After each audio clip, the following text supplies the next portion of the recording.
Bismillahirrahmanirrahim. Assalamualaikum warahmatullahi wabarakatuh. Alhamdulillah. Alhamdulillah ala ni'amihi ala iman wal islam. Wassalatu wassalamu ala sayyidina Muhammad wa ala alihi wa ashabihi wa man tabi'ahu ila yaumil qiyamah. Asyhadu an la ilaha illallah wahdahu la syarika lah. Wa asyhadu anna Muhammadan abduhu wa nabiyyu ba'da. Wa bishrah li sadri wa yassir li amri wa hlul 'uqdatam min lisani yafqahu qawli. Alhamdulillah. Sebelum acara kita mulai, saya mohon keikhlasan Bapak Ibu membacakan Fatihah. Ada salah satu sesepuh kita yang sekarang lagi menghadapi sebuah musibah. Ya. Dengan niat ini mudah-mudahan sesepuh kita apa yang sedang dihadapi segera Allah ringan dan mencakup permasalahan. Amin.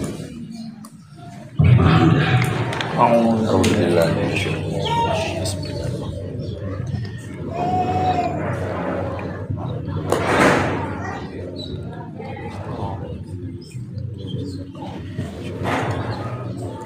Yang kedua, Bapak Ibu bersyukur hari ini dan kemarin bertemu dengan pejuang-pejuang hati.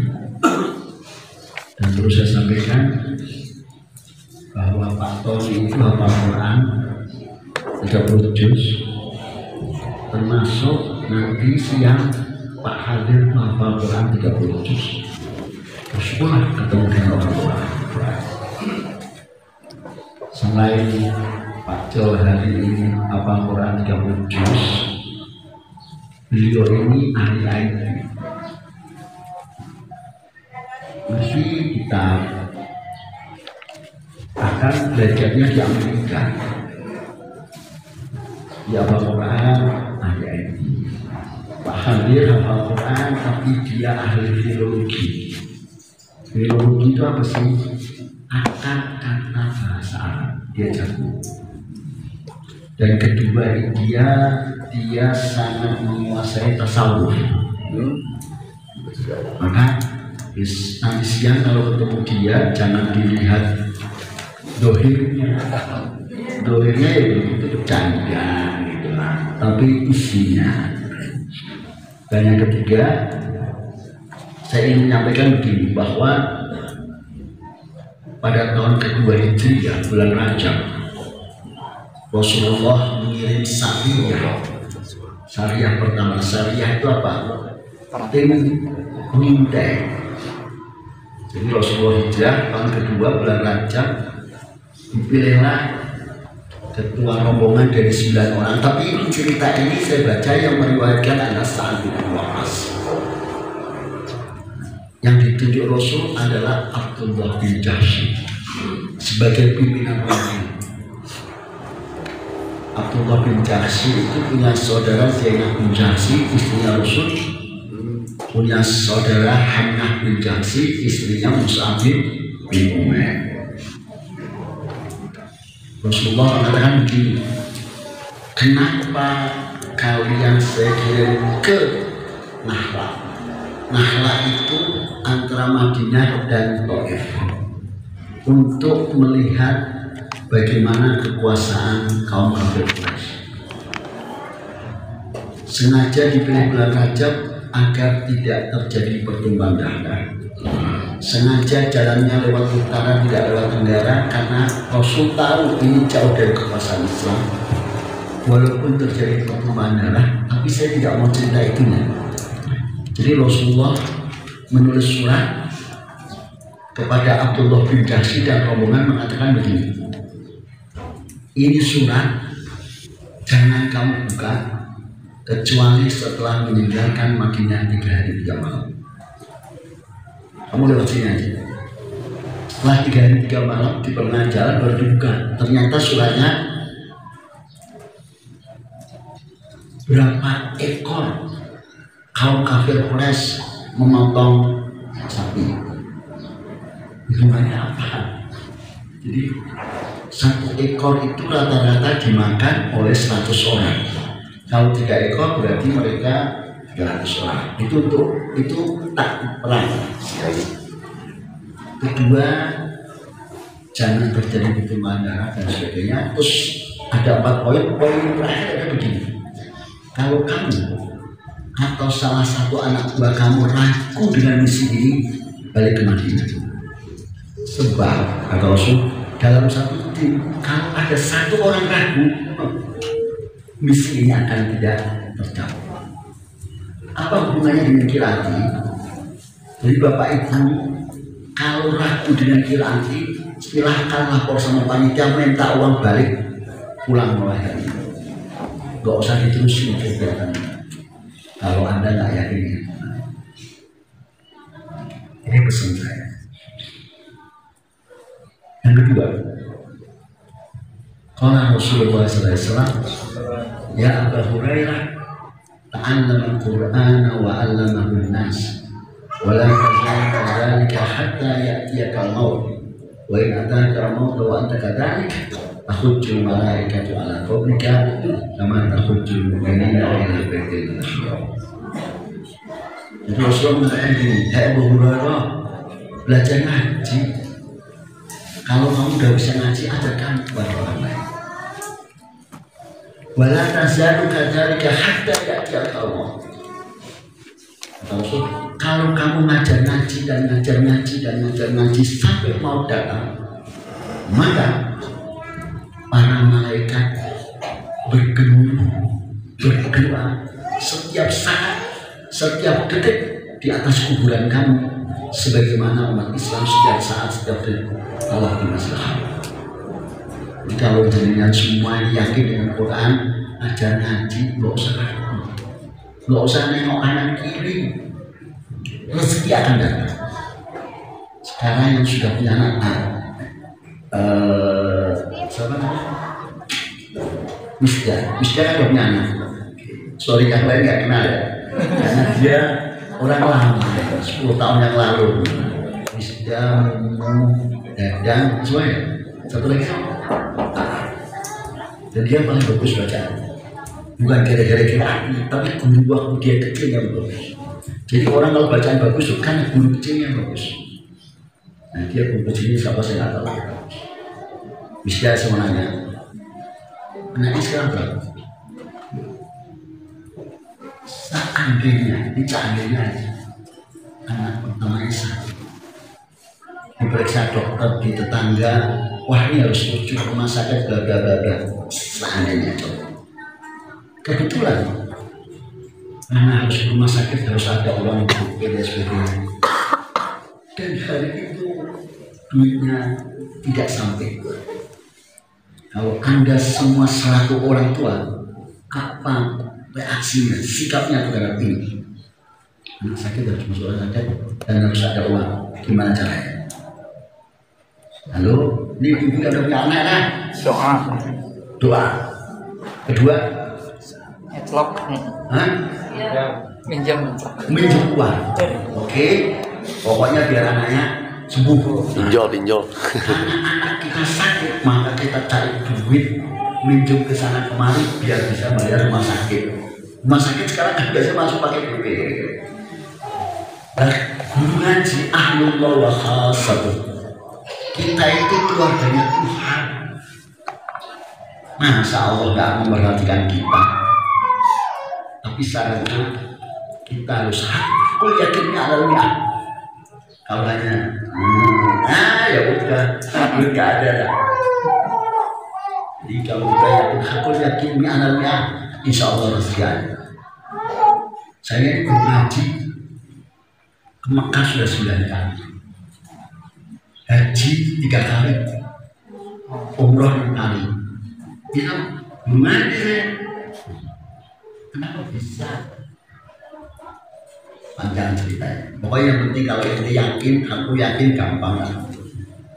Bapak Ibu sekarang kita masuk ke materi pertama tentang sejarah Qiraat. Sebelumnya saya kenalkan Qiraat dulu awal tulisan tangan. Kemudian setelah ada perkembangan dia pertama apa namanya stensilan, terus sampai akhir buku. Nah, arti yang pertama itu 10 jilid, ini jilid 1, ini jilid 10, oke? Masya Allah. Ini jilid 4, 10, 5, 3, 7, jilid 8, jadi dulu 10 jilid. Kira-kira di sini yang paling tua siapa? Halo, Bapak itu dah tua lah, Bapak aja Bapak tua. Bapak Adin tadi. Nah, ini tahun berapa ini? Coba dibaca. 1 September 1977. Sudah lahir belum? Belum. Oh, udah tua aja belum lahir, apalagi umurnya. Kalau saya udah tua, Pak Ustaz. Hah? Udah tua? Lebih tua, lebih tua. Nah, ini Manggarut, semuanya ada Manggarut. Ya, terus lagi kita ketinggian. Di atas di Garut. Hah? Di atas. Selalu dodol. Jadi tahun 77 sudah berbentuk seperti ini. Oke.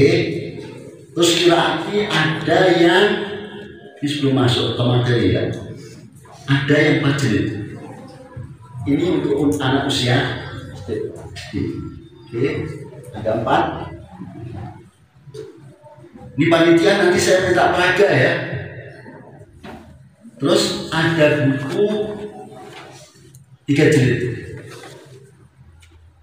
untuk SMP SMA.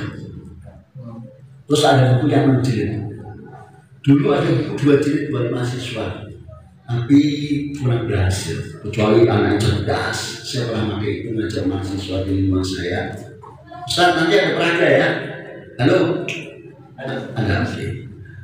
Jilid berapa aja? 1 sampai 6. Terus kira-kira sampai hari ini ada tajwid, ada juz 27, ada prateka, ada buku kontrol, ada buku prestasi, ada belajar menulis, tahsinul kitabah, ada saraf horib, ada kebahagiaan dan sebagainya. Pak Dahlan lahir di Semarang tanggal 28 Agustus 1928. Wafat 20 Januari 2001. Usianya 70 tahun, 73 lebih. Orang tuanya Pak Dahlan, ibunya buruh cuci di rumah tetangganya. Bapaknya Pak Dahlan tukang cukur di bawah pohon nasi. Ya kan? Kalau hujan itu badai zaman itu. Karena Indonesia bergejolak dan ekonomi keluarga orang tua Pak Dahlan murah balik, orang tuanya mencoba mencari kehidupan lebih layak, pindah ke Yogyakarta. Pak Dahlan sekolah SR atau sekolah SD itu di Yogyakarta. Tapi hanya sampai kelas 4 SD. Balik ke Semarang lagi. Kebetulan Jepang masuk ke Indonesia, Pak Dahlan kerja di Jepang sama orang Jepang di kapal sebagai tukang cuci piring. Di situ Pak Dahlan diselamatkan oleh Pak Kais mandornya. Sebab kalau salah piring pecah aja ditendang. Kalau ketahuan mencuri dimasukkan tong, diberi ke laut. Sadis. Itulah kira-kira. Dan yang membuat Pak Dahlan gelisah, selama di kapal itu kalau pagi harus hormat, harus sholat, harus sembahyang matahari itu lah.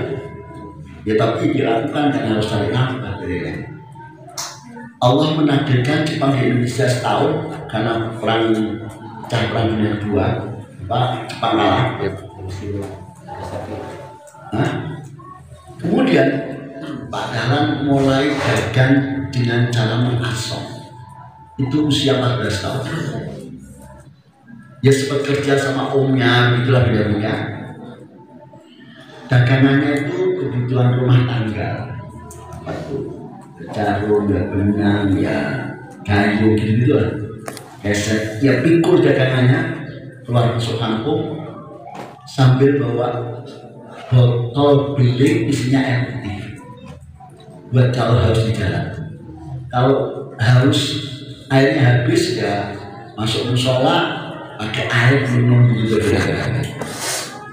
Sampai usia 17 tahun tidak mengasom lagi, tapi dagangnya gelar kaki 5 di pasar Jual Semarang. Dengan izin Allah, usia 24 tahun bisa beli kios. Selama dia dagang itu Pak Dahlan kan jalan-jalan ke Jogja, dia dagangnya kesana kemari. Salah satunya dagang di Kaliwungu. Kaliwungu itu kalau belum ada tol ya 1,5 jam 2 jam dari Semarang. Ada pondok tahfidz Quran di Kauman di bawah Kiai Asror Alhamdulillah. Tokonya diserahkan orang tua dan kakaknya izin mondok usia 24 tahun. Kenapa mondok? Karena gelisah dari kecil cari uang dulu, kira-kira begitu. Maunya mau menghafal.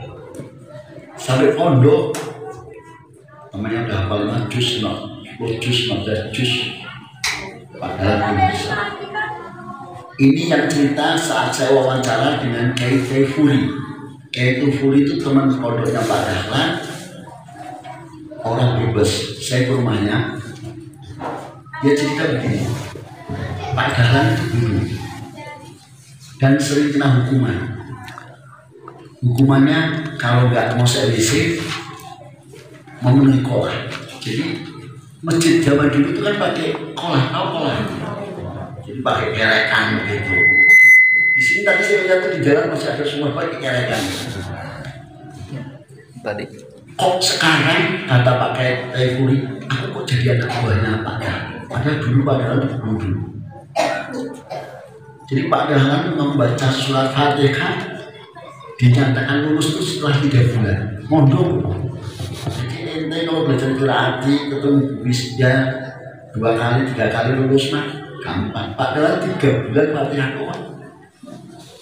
Selama setahun ternyata Al-Duha sampai Anas, Fatihah dan bacaan sholat. Karena Indonesia berkecamuk zaman itu, maka semua santri disuruh pulang, termasuk Pak. Sempat mondok 2 bulan di Gangsaren Solo. Usia 25 tahun, oleh kedua orang tuanya sudah dipersiapkan seorang gadis cantik bernama Fatimah Zahra. Jadi mondok hanya tetapi Pak Dahlan tetap ngaji dengan cara dilaju di Kauman Semarang. 2 orang guru namanya Abdul Muhammad dan Kiai Mudi. Pak Dahlan itu gurunya semua Al-Quran, termasuk guru waktu Pak Dahlan kecil remaja, namanya Pak Usyid. Jadi semuanya itu. Terus belajar murid Pak Dahlan itu dengan Kiai Abdul Muhammad. Terus anak 1, 2, 3, dan 4 lahir di rumah orang tua Pak Dahlan. Anak ke-5 dan ke-6 lahir di perumahan Mertua Indah. Ada namanya perumahan Mertua Indah. Lahir rumahnya orang tuanya Bu Fatimah. Suatu malam, Pak Dahlan itu kalau malam, jadi kalau pagi dagang, malam main catur, main halma sesama bapak-bapak di kampung Perahu namanya, di rumah mertuanya. Suatu malam, daripada kita main catur tiap malam, yuk kita ngaji. Dimulai 4 orang, Pak Dahlan, Abdul Wahid, Jiromli, Busyari. Kapan ngaji? Gimana tempatnya? Akhir sepakat kita berempat seminggu sekali, diputuskan malam Jumat. Maka ada istilah maju itu malam Jumat. Hari ini di mertua Pak Dahlan, terus Abdul Wahid dan sebagainya. Dari 4 orang nambah 2 orang lagi, Ali Yasin dan Pak dan sebagainya.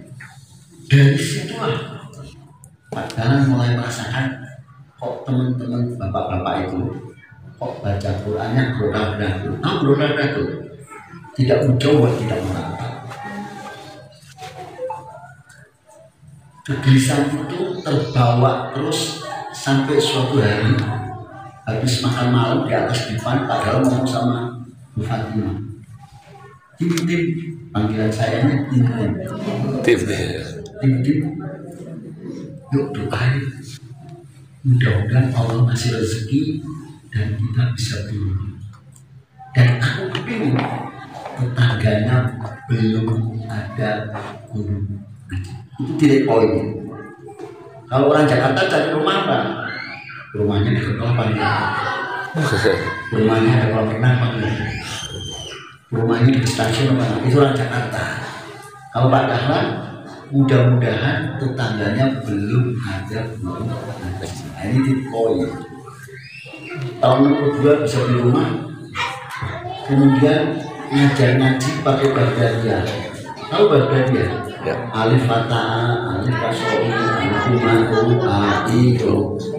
Yang diajar dua anak gadisnya, yang pertama, nomor dua, Mbak Marmi, Mbak Tati, sama Pak Emin dan Marmi. Jadi padahal begini, anak kandung dan anak tetangga ini huruf apa? Umpama huruf jim, itu santrinya mana? Alif Ba Jim. Coba ini huruf apa? Alif Ba Dan.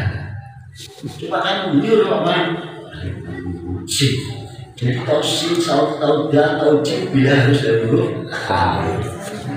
Oh, berarti mereka ini nggak kenal huruf hijaiyah tapi apa huruf hijaiyah.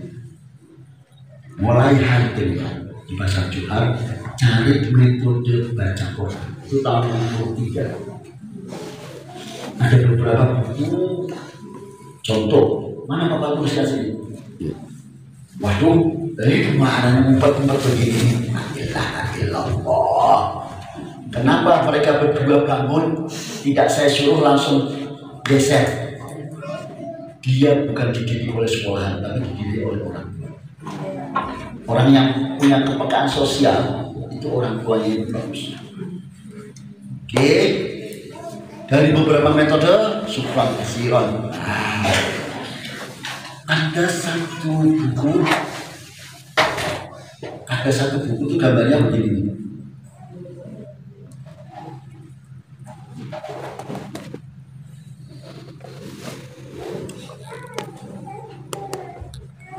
Ini Doka Andro. Apa? Di sini apa Pak? Delman. Terus di sini ada tulisan roh. Terus halaman berikutnya ada gambar manusia.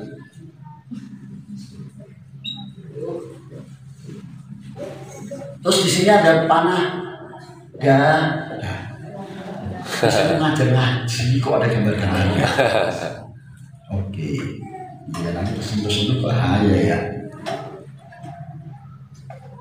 Disingkirkan, cari buku lagi yang mana? Ada buku ngajar ngaji mereka, tapi dunia bahasa Arab ini.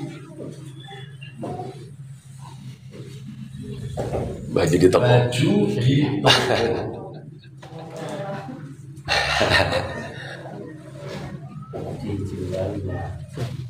Ada bis Kudus. Ini bahasa Arab apa bahasa Indonesia? Kira-kira begitulah. Maka dengan kekecewaan itu tahun 1993 selama 5 tahun mulai coret-coret. Baba diajarkan. Jadi kalau malam nulis, pagi dagang, sore diajarkan. Kalau bisa disimpan, kalau nggak bisa dibakar. Selama 5 tahun lebih. Oke.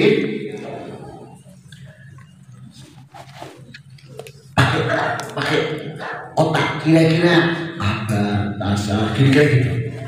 Sampai jadi 3 mentok. Tidak apa lagi, tidak tahu. Kemudian pada bulan Ramadan antara tidur dan terjaga Allah memberikan ilmu. Ada yang namanya wahyu, ada yang namanya ilham. Padahal dikasih ilham oleh Allah Subhanahu wa Ta'ala. Kira-kira begini kan? Nah, ilhamnya itu adalah pokok pelajaran. Contoh,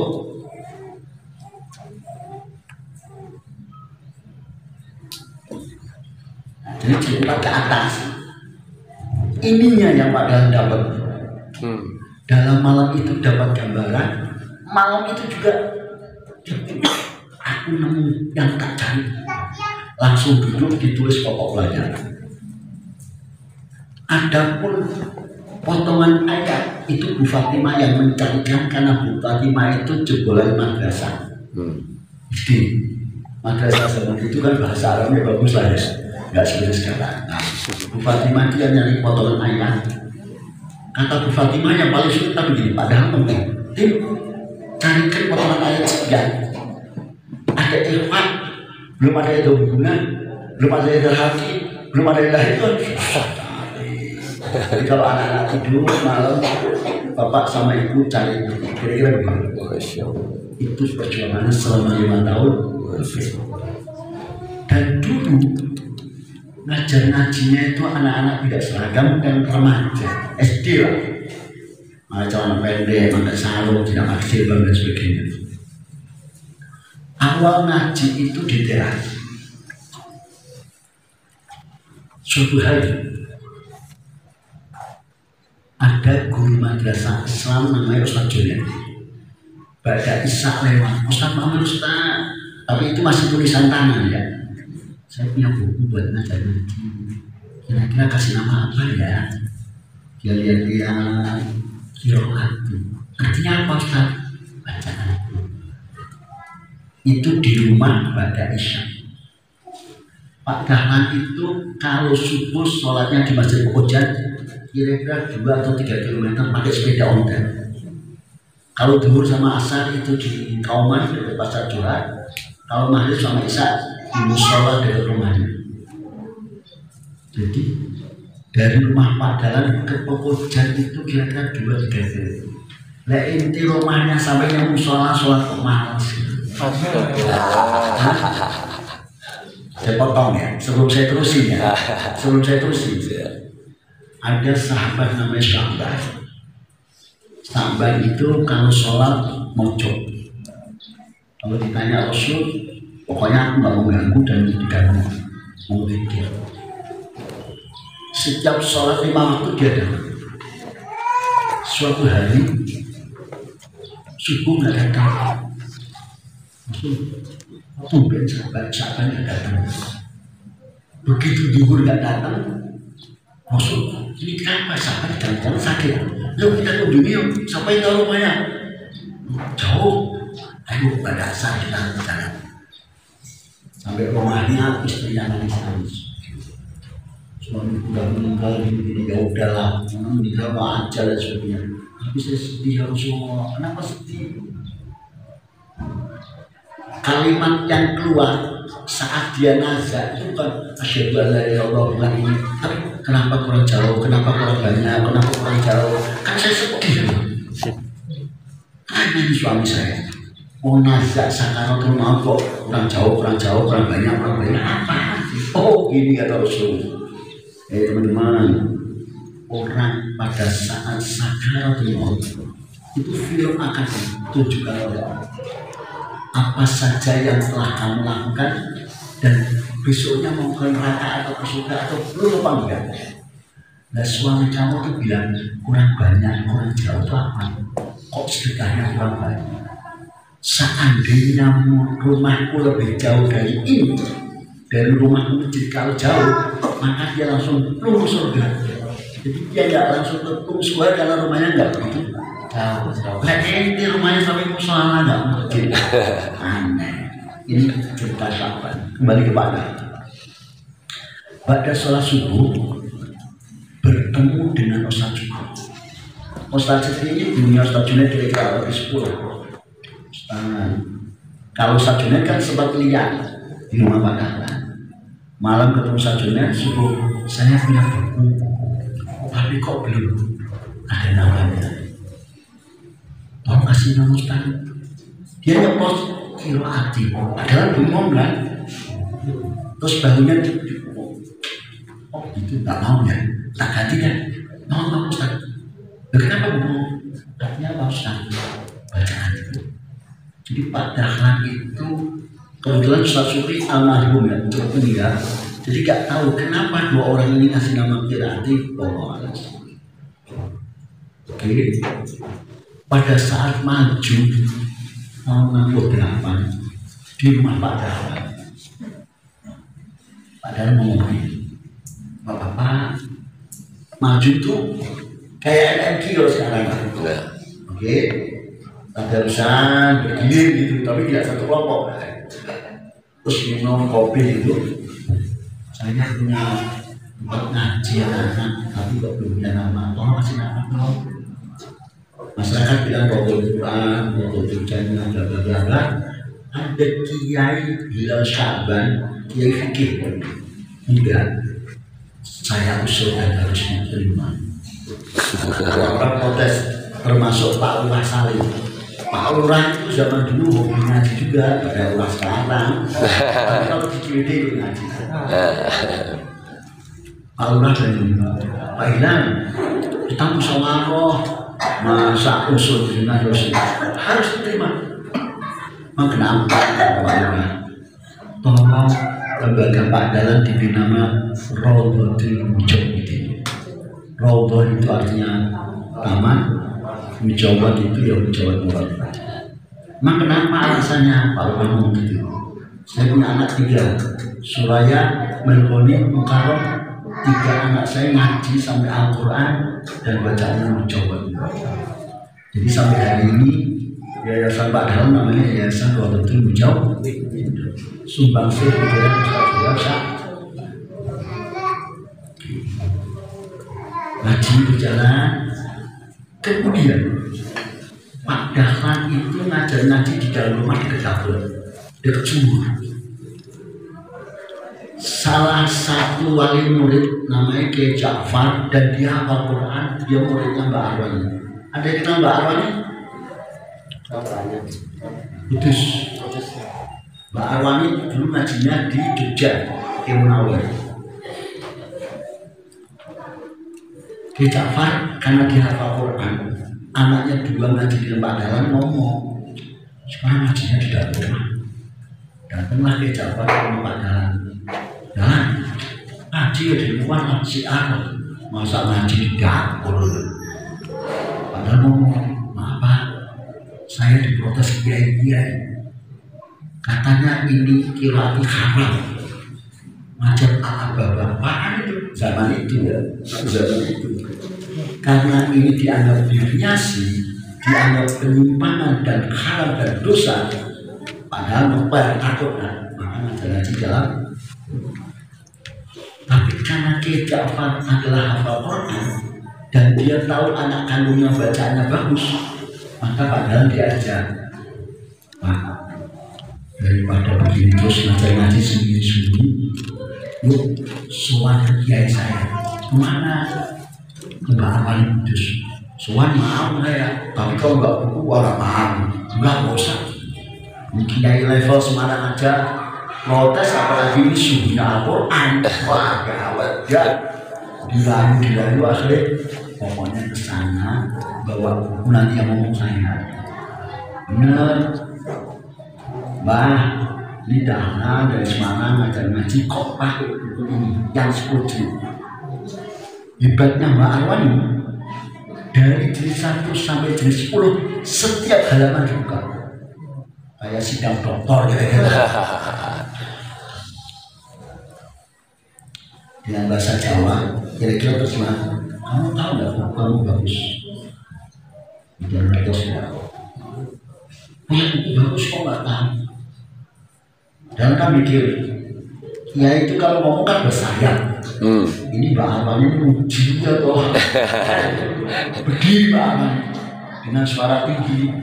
Jadi kan kamu nggak punya buku bagus, betul kertas tidak tahu saya. Ja'far panggil santri. Jadi Pak Ja'far yang tetangga Pak Dahlan kan santrinya dia panggil santri.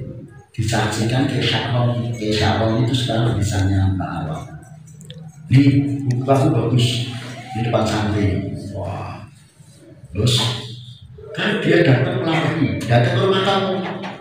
Anak-anak, ini gelas. Apa? Gelas. Zubaidah apa? Gelas. Rodiah apa? Salim. Gelas. Fauzan. Gelas. Kalau ini tatakan gelas. Apa? Tatakan gelas. Gelas. Pulang. Besok datang ke rumah kamu. Ini apa? Tatakan gelas. Ini gelas. Yang ini namanya tutup gelas. Gelas, tatakan gelas.